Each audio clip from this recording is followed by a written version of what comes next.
Assalamualaikum warahmatullahi wabarakatuh. Kami dari kelompok 5 dengan anggota yang pertama yaitu Nazifa dengan NIM 2210202007 dan Rindi Antika dengan NIM 2210202021 dan Dewi Yuli Putrianti dengan NIM 2210202032 dengan dosen pengampu Dr. Syarnubi MPDI. Baiklah, kami di sini akan menjelaskan materi diskusi kami yang berjudul Sistem Nilai Kehidupan Manusia. Yang pertama akan disampaikan oleh saya sendiri, yaitu Dewi Yuli Putrianti. Baiklah, yang pertama, pengertian sistem nilai kehidupan manusia. Suatu sistem adalah seperangkat ide atau prinsip yang saling terikat yang bersatu untuk membentuk suatu keseluruhan. Sehubungan dengan itu, nilai yang merupakan standar tertentu mengatur tatanan kehidupan masyarakat. Karena emosi juga merupakan makhluk individu, sosial dan moral. Manusia juga dikenal sebagai makhluk budaya dan sosial. Orang selalu membutuhkan bantuan orang lain untuk memenuhi kebutuhan sehari-hari. Manusia sebagai objek pendidikan karena memiliki sikap untuk dididik dan siap untuk dididik. Keberhasilan atau kegagalan dari setiap usaha atau kegiatan tergantung pada apakah tujuannya jelas. Tentunya sebagai makhluk sosial, manusia selalu hidup bersama karena tidak mungkin manusia dapat mencapai kebutuhannya tanpa bantuan orang lain. Karena pada dasarnya manusia membutuhkan sesuatu dari orang lain, baik secara fisik maupun emosional. Nilai selalu muncul ketika seseorang atau sebagai makhluk sosial masuk ke dalam hubungan sosial atau dengan kata lain hidup bersama orang lain.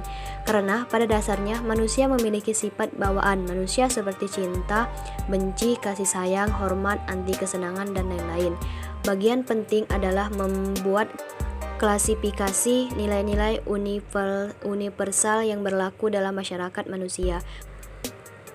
Sprangers mengemukakan bahwa setiap budaya memiliki 6 nilai inti, yaitu yang pertama, nilai sebuah teori yang menentukan identitas tertentu. Kedua, nilai ekonomis berupa utilitas atau kegunaan. Ketiga, nilai religi berupa kesakralan atau kesucian. Keempat, nilai seni ekspresif. Kelima, nilai kekuasaan atau politik. Dan keenam, nilai solidaritas diwujudkan dalam kasih sayang, persahabatan, gotong royong, dan lain-lain. Masing-masing dari 6 nilai ini memiliki logika, tujuan, standar, dan realitasnya sendiri. Baiklah, perkenalkan, nama saya Nazifa dengan NIM 2210202007. Saya akan melanjutkan sedikit materi, yaitu mengenai fungsi nilai kehidupan manusia. Nilai memiliki beberapa fungsi yang sangat penting dalam kehidupan manusia sebagai berikut. Yang pertama, nilai bertindak sebagai standar, yaitu standar yang menunjukkan perilaku dengan cara yang berbeda. Yang kedua, nilai berfungsi sebagai rencana umum dalam penyelesaian konflik dan pengambilan keputusan. Yang ketiga, nilai bertindak sebagai motivasi. Nilai memiliki komponen motivasi yang kuat, begitu juga dengan komponen kognitif, afektif, dan perilaku. Yang keempat, fungsi penyesuaian nilai. Konten statistik tertentu secara langsung menargetkan perilaku, dan tujuan utamanya adalah personalisasi. Nilai-nilai adaptif sebenarnya adalah nilai-nilai semu karena individu membutuhkan nilai-nilai ini untuk beradaptasi dengan tekanan teman sebaya. Yang kelima, nilai berfungsi sebagai ego defensif. Di dalam prosesnya, nilai mewakili konsep-konsep yang telah tersedia sehingga dapat mengurangi ketegangan dengan lancar dan mudah.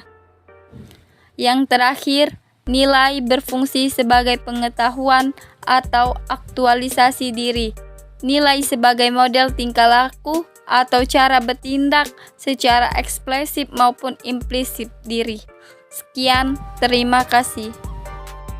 Baiklah, nama saya Rindi Antika, NIM 2210202021. Saya akan melanjutkan sedikit materi mengenai makna dan nilai-nilai kehidupan. Nilai-nilai manusia dianggap sebagai hal yang sakral, sehingga setiap warga negara harus menghafal dan mengikuti semua isi Pancasila. Namun, sebagian besar warga negara Indonesia menganggap Pancasila hanya sebagai dasar negara atau ideologi tanpa mempertimbangkan arti penting dan manfaatnya dalam kehidupan.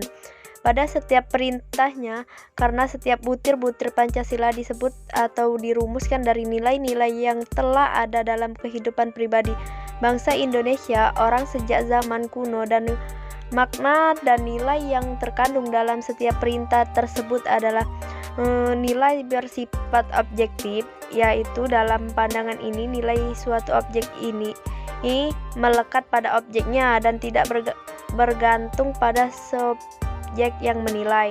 Dan yang kedua, ada nilai yang bersifat subjektif. Adalah pandangan ini menganggap bahwa nilai suatu objek bergantung pada orang atau subjek yang menilai. Sebagai perwujudan sebagai individu atau kelompok individu di dalam masyarakat, proses terbentuknya nilai-nilai tidak dapat tiba-tiba muncul.